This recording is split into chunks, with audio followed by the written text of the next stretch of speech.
Bonjour à tous, nous voilà le jeudi 8 février pour parler des différents types de vases. Donc nous allons commencer par prier. Père éternel, nous voulons dire que tu prends charge de ce contrôle. Je prie pas par ma propre personne, mais le Saint-Esprit parle dès à présent. Je prie Seigneur que tu prends absolu contrôle. De la manière que tu nous enseignes, je prie que je puisse aussi enseigner les autres qui vont écouter et je prie que quelqu'un puisse être édifié au nom de Jésus. Donc notre Père aujourd'hui nous parle des différents types de vases.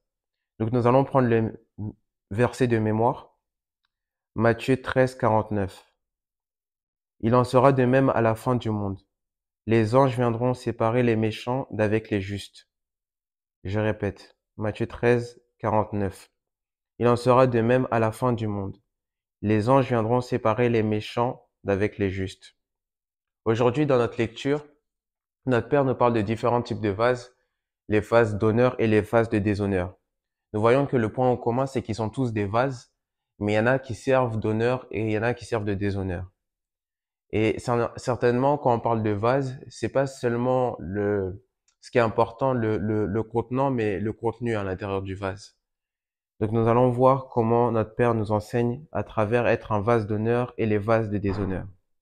Donc aujourd'hui, il nous parle il y a différentes questions qui s'est posées. Pourquoi Dieu ne jette pas-il les méchants et pourquoi il garde pas juste les justes? Mais nous voyons que le Père fait en sorte de faire cela pour que nous puissions avoir le discernement, de savoir ce qui est bien de ce qui est mal.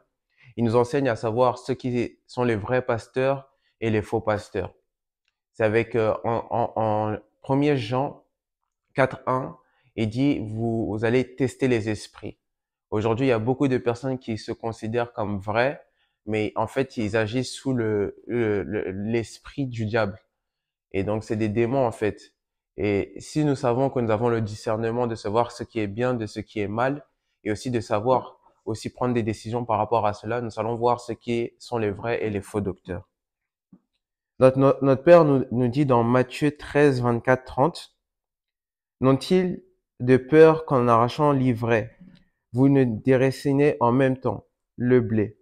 Laissez croître ensemble l'un et l'autre jusqu'à la moisson. Et à l'époque de la moisson, je dirais au moissonneur, arrache d'abord l'ivraie et liez-le en gerbe pour la brûler, mais amassez le blé dans mon grenier. Il y a clairement une distinction.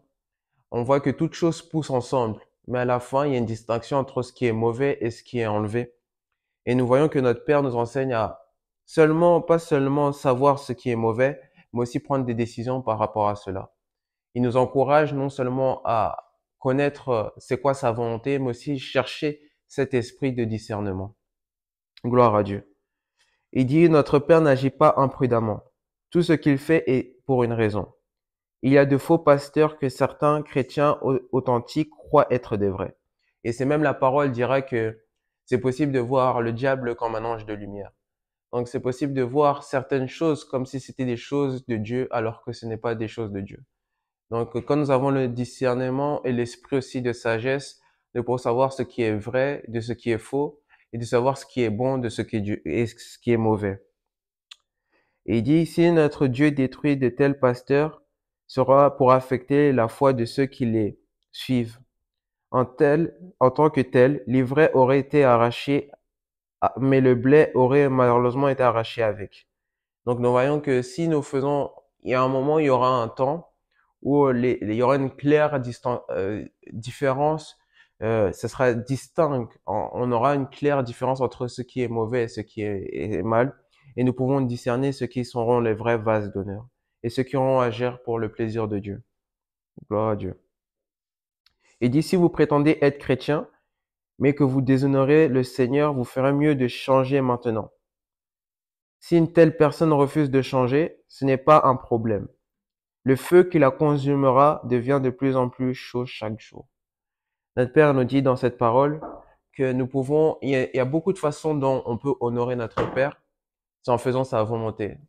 Si nous pouvons lire, nous pouvons faire plein de choses, mais si nous faisons pas sa volonté, nous sommes loin de notre Père et nous le déshonorons.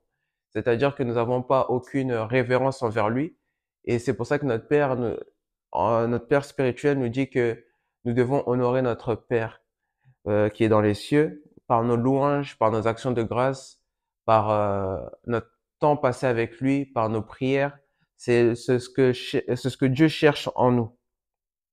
Il dit, une telle personne peut continuer à profiter des avantages d'être appelée chrétienne pour l'instant. Cependant, Dieu vient avec la récompense pour de tels séducteurs et ce jour-là, il n'acceptera pas d'excuses. Il est possible qu'on peut faire plein de choses. Nous verrons dans la parole que on voit qu'il y a pas mal de personnes qui ont fait des choses en disant qu'ils ont fait ça au nom de Jésus, mais on voit qu'à la fin, ils disaient ôtez-vous de moi. C'est-à-dire qu'ils le faisaient, ils pensaient qu'ils le faisaient, mais en fait, c'était pas cet esprit qui habitait en eux. Parce que c'est possible de faire plein de choses, mais on peut être éloigné de Dieu. Mais Dieu cherche en nous que nous puissions avoir en lui cette soif, cette faim, et nous puissions chercher davantage à le connaître. Et il dit, notre Père, à la fin, bien-aimé, si vous êtes l'un de ces séducteurs, il est dans votre intérêt de vous repentir sincèrement maintenant, d'abandonner vos voies pécheresses et de donner vraiment votre vie à Jésus-Christ. Il n'y a que Jésus-Christ qui peut nous sauver de cela. Nous avons pris sûrement des mauvaises décisions, des mauvaises actions, mais là, il nous appelle à revenir vers lui. La repentance, c'est pas seulement dire pardon, mais c'est revenir c'est se renoncer à nous-mêmes. C'est-à-dire que nous cherchons non seulement à se faire pardonner, mais à se rapprocher de lui davantage. À la fin, il nous dit, c'est le seul moyen d'échapper au jugement qui vient pour ceux qui sont des vases de déshonneur. Donc, nous arrivons à la fin. J'ai pris que vous avez été bénis par ces yeux ouverts, cette lecture biblique, que vous devez être des vases d'honneur et le chercher davantage. Et que vous fassiez la volonté de Dieu. C'est ce qu'il pense et c'est ce qu'il veut qu'on fasse. Et il dit dans la dernière réflexion, quel genre de vase êtes-vous dans la maison dans la maison du maître? Donc, je prie que vous soyez un vase d'honneur au nom de Jésus. Passez une bonne semaine. Gloire à Dieu.